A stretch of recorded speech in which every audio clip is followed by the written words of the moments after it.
Fa lletres en asturiano tan guapes como esta que lleva el Cantar de la Redención y lleva Francisco Álvarez.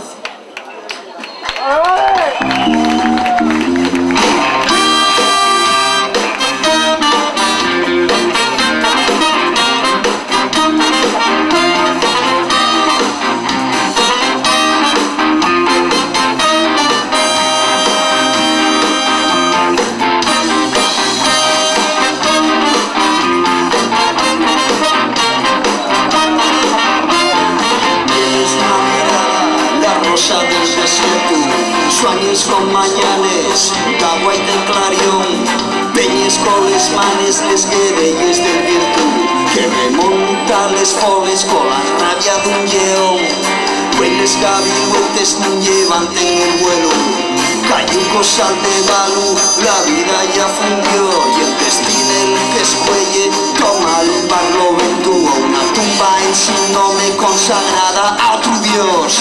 Lleva la mar, lleva el sal, lleva la mar, lleva el cantar, lleva la mar, lleva el sal, el sol. Lleva la mar, lleva el sal, lleva la mar, lleva el cantar, lleva la mar, lleva el sal, el sol.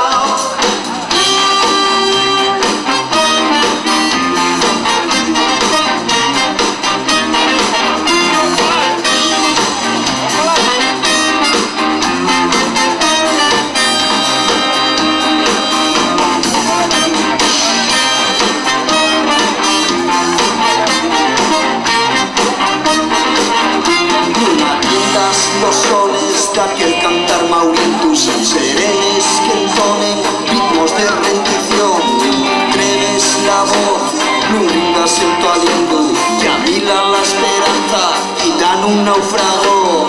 Hay peces de colores, desmeches del estrecho, patrullando los sueños a estribor y a babor. Tu país de cartón a una Europa de acero, una Europa de acero, a un país de cartón.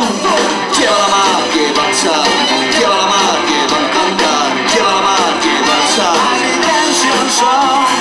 lleva la mar, lleva el sal, lleva la mar, lleva el cantar, lleva la mar, lleva el sal. Es Isaac Solar.